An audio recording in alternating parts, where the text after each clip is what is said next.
Happy Friday. I'm Amy. I'm an associate producer here at Discovery News, but you know me better as the person who reads all of your Facebook and Twitter comments. And then at the end of each week, I sit down here, or I stand in the rain, and I recap some of the funniest, some of the angriest, some of the most insightful of your comments.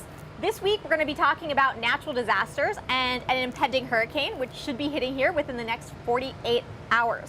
But first, let's recap what happened in science news.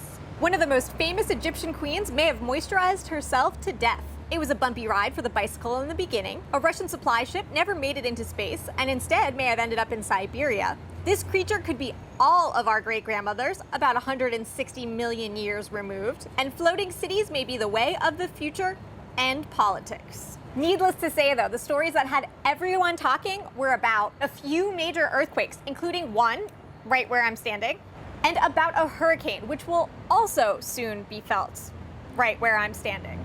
As for the earthquake, it literally sent shockwaves through our readers on Facebook.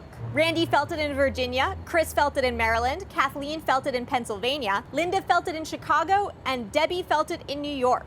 And the list goes on and on. But in regards to the hurricane, our readers didn't seem that worried. Tim is still having his draft party. Basil is simply postponing her gardening. And Sarah Lee is happy for the rain. Regardless of whether or not you're concerned about the hurricane, I think we can all agree that it's been kind of a wacky week here for natural disasters on the east coast of the US. So to get some perspective, we went to Discovery News Earth producer Christina Reed. Christy, take it away. This is definitely a freak week for the Eastern Shore, and the first time New York has had to evacuate buildings due to both an earthquake and a hurricane within the same week. Looking back through the historical records, getting a magnitude 5 or greater on the East Coast followed by an Atlantic hurricane in the same week has only occurred twice. Once in 1980 with an earthquake in Kentucky and a hurricane over Texas, and once back in 1886 with a hurricane again in Texas, followed by the largest earthquake the East Coast has seen, a 7.3 in Charleston, South Carolina. But this is the first time in U.S. history that two natural hazards have struck the East Coast together. So we're really setting a new precedent for freak natural disasters this week. Thanks, Christy. Next, we're on to the story you have to check out this week. It's this one: 8.7 million species on Earth. In short, researchers have mathematically estimated that there should be about 8.74 million species on the planet.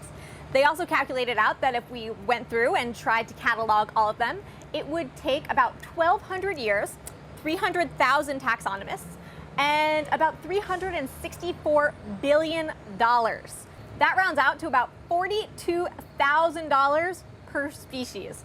And if you ask me, I think that money might be a little bit better spent on cleanup of natural disasters, like the ones we are going to have here this week.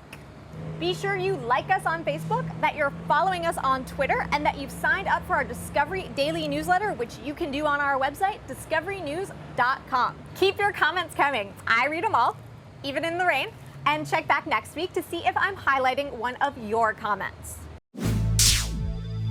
Fix the umbrella. Oh. Just push it.